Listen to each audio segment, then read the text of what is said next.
আসসালামু আলাইকুম রহমতুল্লাহ।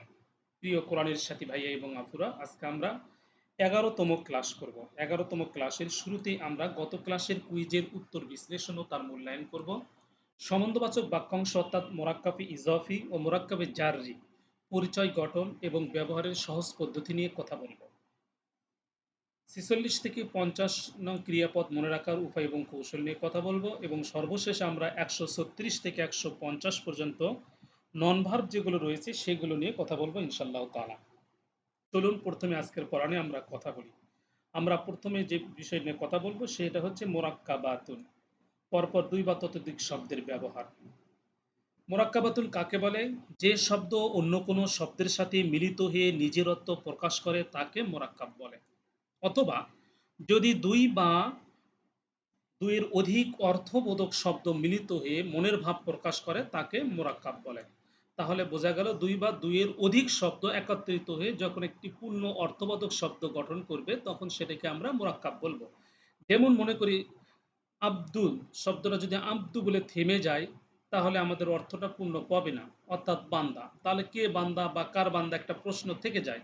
যদি আমরা বলি আব্দুল্লাহ আল্লাহর বান্দা তাহলে হচ্ছে পূর্ণ এই বাক্য অংশটা পূর্ণরূপ পেয়ে থাকে। আবার যদি আমরা শুধু বলি মিন তাহলে প্রশ্ন থেকে যাবে মিন অর্থাৎ হতে বা থেকে, কোথায় থেকে বা কোথায় হতে। যদি আমরা বলি মিনান নাসি মানুষ থেকে তাহলে পূর্ণ একটি অর্থ গঠিত হয়ে যাবে। এবার আসেন বাক্যাংশ বা ফ্রাগমেন্ট পরিচিতি। আমরা এতদিন পর্যন্ত যে ক্লাসগুলো করেছি এই ক্লাসগুলোতে আমরা ভার্ব এবং নন ভার্ব নিয়ে কথা বলেছি। এগুলো এককভাবে যেটা গঠিত হয় সেটা নিয়ে আমরা কথা বলেছি। আজকের ক্লাস থেকে আমরা দেখব যে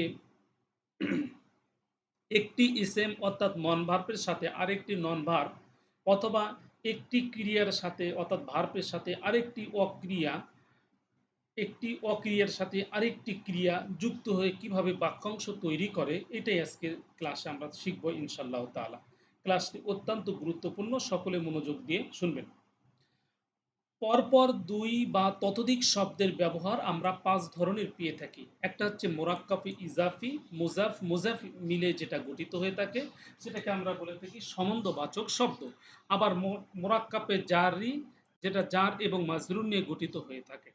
আবার মোরাক্কাবে তাওসিফি এটা গুণবাচক, যে যেটাকে বলা হয়ে থাকে মাউসুফ এবং সিফত নিয়ে গঠিত হয়ে থাকে। মোরাক্কাবে আতফি যেটা সংযোগবাচক, এটা হচ্ছে মাতুফ মাতুফ আলাই নিয়ে গঠিত হয়ে থাকে। মোরাক্কাবি ইশারি ইসমি ইশারা এবং মাসুরার মিলে এটা গঠিত হয়ে থাকে, এটাকে বলা থাকে ইঙ্গিত বাচক। আজকের আমাদের পড়া এতগুলো না, আজকের আমাদের পড়া হচ্ছে মাত্র দুটি। একটা হচ্ছে মোরাক্কাবি ইজাফি, আরেকটি হলো মোরাক্কাবে জারি। তাহলে প্রথম চলুন আমরা মোরাক্কাবে জারি কিভাবে গঠন হয়। আমরা প্রথম ক্লাসে কিছু শব্দ মুখস্থ করেছিলাম যেগুলো আমরা বলেছি হারফিন জার। সেগুলো হলো মিন, আন, ইলা, লা, ফি, বি, লিলা। এই শব্দগুলি আমরা প্রথম ক্লাসে মুখস্থ করেছিলাম। আজকে এগুলোর আমরা ব্যবহার দেখব। এগুলোকে বলা হয় থাকে জের দাতা। যে কোনো নন ভার্ব বা নাউনের পূর্বে এসে এগুলো ওই নাউনের প্রান্তিকে জের প্রদান করে থাকে। আর জের গ্রহণ করে যে নন ভার্ব বা নাউনটা সেটাকে আমরা বলে থাকি জের গ্রহিতা। তাহলে এগুলো জের দাতা আর এটা হচ্ছে জের গ্রহিতা। জের গ্রহিতা কি হবে? সবসময় প্রান্তিক চিহ্নে বর্ণে জের হবে। এরপর শুরুতে আলিফলাম যুক্ত হবে অথবা শেষে তানবিন হবে। যদি আলিফলাম যুক্ত হয় তাহলে শেষে তানবিন হবে না, আর শেষে যদি তানবিন হয় তাহলে সে শুরুতে আলিফলাম হবে না। আচ্ছা, জের গ্রহিতা আগে অর্থ গ্রহণ করতে হবে। যেমন মনে করেন যে এখানে মিনান নাসই এসেছে, তাহলে লক্ষ্য করুন মিন এবং আন্নাস ছিল, দুটো মিলে হয়ে গেছে মিনান নাসে। প্রথমে আমাদেরকে আন্নাসের অর্থটা গ্রহণ করতে হবে, অর্থাৎ মানুষ থেকে। আবার দেখেন আনিস সলাতি, এটা যদি আমরা ভালো করে বুঝি তাহলে দেখেন এইটা প্রথমে কি হয়েছে আলিফ লাম এসেছে এবং শেষে শুধু একটি জের এসেছে, হয়ে গেছে আনিস সলাতি। আবার এইটাতে দেখেন যে তানবিন এসেছে শেষে এবং শুরুতে হচ্ছে আলিফ লাম আসেনি, ফি জুলুমাতিন। তাহলে আমরা বুঝলাম এটা হচ্ছে জার মাজরুর মিলে গঠিত হয়েছে। এটা প্রথম যেটা আছে এটা হরফে জারটাকে আমরা বলবো জার, পরে যেটা এসেছে সেটাকে আমরা বলবো মাজরুর। তাহলে জার মাজরুর, এটা হচ্ছে জার মাজরুরের ব্যবহার। তাহলে অর্থটা কি রকম হবে? অর্থটা আমরা যখন গ্রহণ করব, প্রথম আমরা গ্রহণ করব মাজরুরের অর্থটা আমরা প্রথম গ্রহণ করব। যেমন ফি জুলুমাতিন, ফি জুলুমাতিন তাহলে হচ্ছে ফি অর্থ মধ্যে, জুলুমাতিন হচ্ছে অন্ধকার। তাহলে আমরা অর্থ তুলব পরেরটার আগে অর্থ নেব। তাহলে জুলুমাতিন অন্ধকার, ফি মধ্যে, তাহলে অন্ধকারের মধ্যে। এটা ছিল আমাদের হচ্ছে যার মাজরুর। এবার আসেন মোরাক্কাফি ইজাফি, যেটাকে আমরা পজিটিভ বলে আমরা জানি। মুরাক্কাবে ইজাবিতে দুটি অংশ আসবে। প্রথম যে অংশটি আসবে এটাকে বলবো আমরা হচ্ছে মুজাফ, পরে যে অংশটা আসবে সেটাকে বলবো আমরা হচ্ছে মুজাফ ইলাই। আচ্ছা, যার দিকে বা সাথে সম্বন্ধ করা হয় তাকে বলা হয় থাকে মেজবান, আর যাকে সম্বন্ধ করা হয় তাকে বলা হয় থাকে মেহমান। এবার একটু বোঝার চেষ্টা করুন। প্রথম যে নাউনটা আসবে সেটাকে আমরা বলবো মোজাফ, পরে যেটা আসবে সেটাকে আমরা বলবো মুজাফ ইলাই। তাহলে মুজাফ ইলাই সবসময়ের জন্য প্রান্তিকে জের হবে। আর মোজাফ যেটা হবে এটার প্রান্তিকে জের, জবর, পেশ যে কোনো একটি হতে পারে। মুজাফ ইলাইহির শুরুতে আলিফ লাম অথবা যুক্ত অথবা শেষ বর্ণে তানবিন হতে পারে, কিন্তু আহ, মুজাফ যেটা শুরুতে আলিফ লাম এবং প্রান্তিক বর্ণে তানবিন কখনোই হয় না। আচ্ছা, মুজাফ ইলাই এর আগে অর্থ তুলতে হবে, মুজাফ এর পরে অর্থ তুলতে হবে। এখন আসেন আমরা এখান থেকে দেখব। যেমন মনে করেন যে আব্দুল্লাহ, নুরুল্লাহ, কালামুল্লাহ। লক্ষ্য করুন নুরুল্লাহ, তাহলে এটা কি হলো, এই প্রান্তিকে পেশ হলো, এটা স্বাভাবিক অবস্থা। কিন্তু কখনো এইটা হচ্ছে মোজাফ আর এইটা হলো মোজাফ ইলাই। আব্দুল্লাহর এইটা আব্দুল শব্দটা মোজাফ, আল্লাহ শব্দটা মোজাফ ইলাই। তাহলে আব্দু স্বাভাবিকভাবে পেশ হবে, কিন্তু তার পূর্বে যদি এরা প্রদানকারী কোনো যদি হরফ আসে বা অবস্থা আসে, তাহলে এটা জের জবর পেশ যে কোনো একটা হতে পারে এই মুজাফটা। কিন্তু মুজাফিলাই দেখেন জের হয়েছে আল্লাহি, সবসময়ের জন্য এটা জের হবে। নুরুল্লাহি এটা হচ্ছে জের হবে। কালামুল্লাহি এটা হচ্ছে, দেখেন আল্লাহটা এখানে জের হয়েছে সব সময়ের জন্য। তাহলে মুজাফটা সবসময়ের জন্য পেশ বিশিষ্ট অথবা জের জবর পেশ যে কোনো একটা হতে পারে। মুজাফ ইলাইটার শুরুতে জব আলিফলাম আসতে পারে, কিন্তু শেষে সবসময়ের জন্য জের হবে। এখন আসেন এই কথাগুলো আমরা বলে দিয়েছি। এক নাম্বার রুল, মুজাফ প্রথমে বসে, মুজাফ ইলাই পরে বসে, এক। দুই, মুজাফের প্রান্তিক চিহ্ন তার আগের শব্দের চাহিদা অনুযায়ী জের জবর পেশ হতে পারে। মুজাফ ইলাই সর্বদা জের যুক্ত হবে। এখন আসেন সমন্তবাচক ইজাফাত। ইজাফাত বলতে একটি নন ভার্ব এর সাথে আরেকটি নন ভার্বের একটি ঘনিষ্ঠ সম্পর্ক তৈরি করাকে বোঝায়। এর মধ্যে থেকে এর অর্থ আমাদেরকে তুলতে হবে। দুটির মধ্যে যে সম্পর্ক হলো, এর অর্থটা আমাদেরকে হচ্ছে এর তুলতে হবে। তাহলে সম্বন্ধবাচক যে শব্দ এর দুটি অংশ থাকে, প্রথমেরটা হচ্ছে মোজাফ, পরেরটা হচ্ছে মোজাফ ইলাই। আচ্ছা, এখন আসেন আবার আমরা সেই কথাটা আবার বলতেছি। মোজাফ ইলাইটা কি, যার সাথে বা দিকে সম্বন্ধ করা হয় তাকে বলা হয় তাকে মেজবান, যাকে সম্বন্ধ করা হয় তাকে বলা হয় তাকে মেহমান। আমরা যে কথাগুলো বলতেছি ওগুলো আবার নিয়ে আসছি, যে সব সময় শেষ বর্ণে মোজাফ ইলাই জের হবে, শুরুতে আলিফলাম যুক্ত হবে অথবা শেষ বর্ণে তানবিন হবে। মুজাফ ইলাই এর আগে অর্থ করতে হবে, শব্দের মুজাফ ইলাই হবে, মুজাফ ইলাইয়ের অর্থটা আগে করতে হবে। আচ্ছা, এরপর আসেন, তাহলে যাকে সম্বোধন করা হয় সেটা হচ্ছে মেহমান, অর্থাৎ সেটা হচ্ছে মুজাফ। জের জবর পেশ যে কোনো একটা হতে পারে, শুরুতে আলিফ লাম এবং প্রান্তিক বর্ণে তানবিন হয়।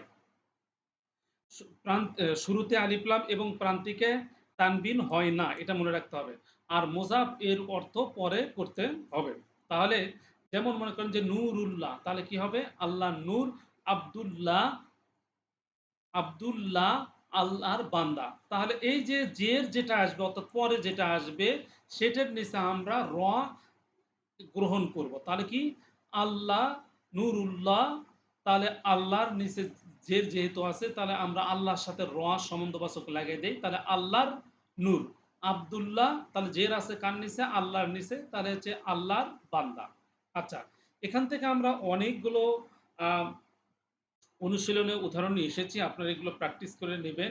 যেমন কালামুল্লাহ আল্লাহর কালাম, রহমাতুল্লাহ আল্লাহর রহমত, বাইতুল আনকাবুত আনকাবুতের ঘর, আব্দুর রহমান রহমানের বান্দা, ইয়াউমুদ্দিন ইয়াউমুদ্দিন, তারপর হচ্ছে বি আসহাবিল ফিল, বাইনানা ও বাইনা হুম বাইতুল্লাহ আল্লাহর ঘর। এগুলো আপনারা দেখে নেবেন। এরপর আসেন কোরআন থেকে আমরা কিছু উদাহরণ নিয়ে এসেছি। এই উদাহরণগুলো আমরা প্র্যাকটিস করাবো।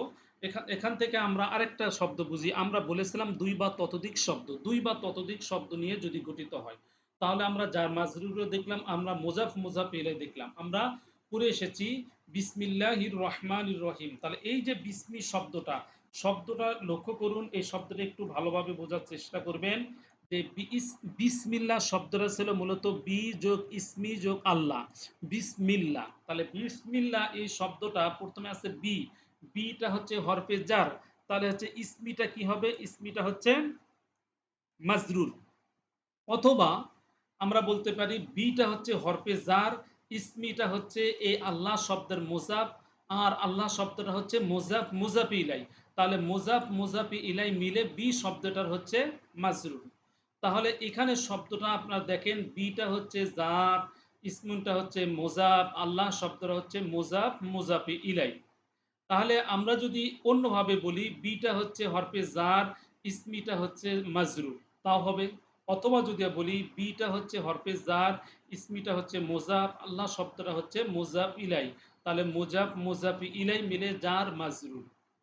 তাহলে এইটাকে এই যে ইসমুন শব্দটাকে আমরা কখনো মাজরুর বলতেছি, কখনো আমরা মুজাফ বলতে পারি। এই সম্বন্ধটা আমরা একটা আত্মীয়তার সম্পর্কের সাথে তুলে ধরি। যেমন মনে করেন যে বাবা, বাবাটাকে যদি ছেলের দিক থেকে তুলে ধরা হয় তাহলে ছেলের বাবা, আর যদি দাদার দিক থেকে তুলে ধরা হয় তাহলে দাদার ছেলে, বাবাটা কি হবে? দাদার ছেলে। কিন্তু বাবা একজন মানুষ, এক জায়গায় ঠিক থাকছে। ঠিক ইসমুন শব্দটা তার নিজের স্থানে অবস্থান করতেছে, যখন বীর সাথে নেওয়া হলো তাহলে বি যার হলে এটা হচ্ছে মাজরুর। আর আল্লাহর সাথে যখন নেওয়া হলো তাহলে আল্লাহর পূর্বে, আল্লাহ যদি মুজাফ ইলা হয় তার পূর্বে যেটা বসেছে সেটা হচ্ছে মুজাফ। ক্লাসে বিষয়টা আমরা আরো ভালো করে বুঝবো ইনশাআল্লাহ তাআলা। যে সকল স্থানে জের বিশিষ্ট হয়ে থাকে, ইসিম যে সকল স্থানে জের হয়, যখন মুজাফ ইলাই হয় তখন নিশ্চিতভাবে ওই ইসেমটাকে অর্থাৎ নাউনটাকে আমরা জের দিব। যখন মাজরুর হবে তখন আমরা জের দিব, এবং মুজাফ হওয়ার পর যদি জারের পর উল্লেখ হয় সেটাকে আমরা জের দিব। এখন আমাদের প্রশ্ন থাকতে পারে, আমরা যারা কোরআনের আয়াতের বাংলা জানি না তারা কিভাবে মুজাফ এবং মুজাফ ইলাই সম্বন্ধবাচক শব্দ চিনব? উত্তর হলো আলিফ, লাম, তানবিন ও বহু বচনের দ্বিবচন শব্দে অর্থাৎ একটি লাইট ফর্মের এসএম এর পর যদি সংযুক্ত সর্বনাম পাওয়া যায় তাহলে মুজাফ এবং মুজাফ ইলাই হবে।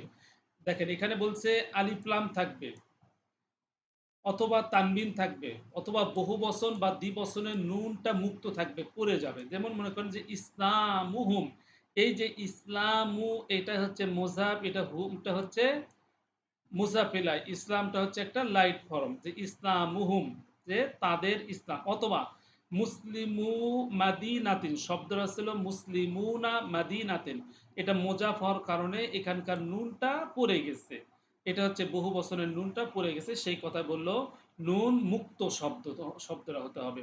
মুসলিমু মাদিনাতিন, শহরের মুসলমান। আচ্ছা, এরপরে আসেন, আমরা কিছু কিছু শব্দ পেয়ে থাকি যখন মোজাফ মোজাফ ইলাই গঠন হয়ে থাকে তখন এই শব্দগুলো যেভাবে গঠিত হয়েছে সেইভাবেই হচ্ছে বাক্যের ভিতরে চলে আসে। যেমন ফাওক, তাহতা, কবলা, বাদু, ইন্দা, মা, আমাম, এই শব্দগুলো সবসময়ের জন্য মোজাফ হিসেবে আসে এবং শব্দগুলো যেভাবে গঠিত হয়েছে এভাবেই চলে আসে। আচ্ছা, যেমন মনে করেন যে বলা হলো ফাওকাল বাইতি, ঘরের ওপরে, তাহলে ফাওকাল বাইতি মানে বাড়ির ওপরে। আচ্ছা, ঠিক এমনই ভাবে যদি বলা হয় থাকে বাদুস সলাতি, তাহলে হচ্ছে নামাজের পর। আচ্ছা, এখন আসেন আমরা হরফে মুজাফ মুজাফ ইলাই নিয়ে আমরা বেশ কথা বললাম। এবার হরফে জার নিয়ে আমরা কথা বলবো। হরফে জার আমরা প্রথমে পড়েছিলাম মিন, আন, ইলা, আলা, ফি, বি, লিলা, এগুলোর আমরা ব্যবহার দেখলাম। আবার আমরা এগুলোর একটু প্র্যাকটিস দেখব। যেমন মিন, মিনের পর যদি হচ্ছে যুক্ত সর্বনাম হয় তাহলে হবে মিন হু, তাহলে তার হতে, এখানে মিনটাকে আমরা বলবো হরফে জার, এই যে হুটাকে বলবো আমরা হচ্ছে মাজরুর। বিনান নাস, এখানে মানুষ হতে, তাহলে মিনটাকে আমরা বলবো হচ্ছে হরফে জার, আর নাসে বলবো আমরা হচ্ছে মাজরুর। ঠিক কেমন ভাবে আনহু, আনিস সলাতি, ইলাইহি, ইলাস সামাই, আলাইহি, আলাল্লাহি, ফিহি, ফি জুলমাতি, বিহি, বিসমিল্লাহ, লাহু, লিল্লাহ, এগুলো আমরা দেখব। তাহলে আমরা ইনশাআল্লাহ তাআলা আমরা বুঝে যাব। আজকের পড়া আমাদের এতটুকুই ছিল। মুজাফ, মুজাফি ইলাই এবং জার মাজরুর মিলে আমাদের পড়া ছিল। আমরা যতটুকু বললাম এই অংশটুকু আপনারা ভালোভাবে কয়েকবার শুনে ক্লাসে আসবেন। আশা করি ক্লাসে আসে আরও আমরা বিষয়টি ক্লিয়ার হব ইনশাআল্লাহ তাআলা। সকলে ভালো থাকবেন। আসসালামু আলাইকুম ওয়া রাহমাতুল্লাহ।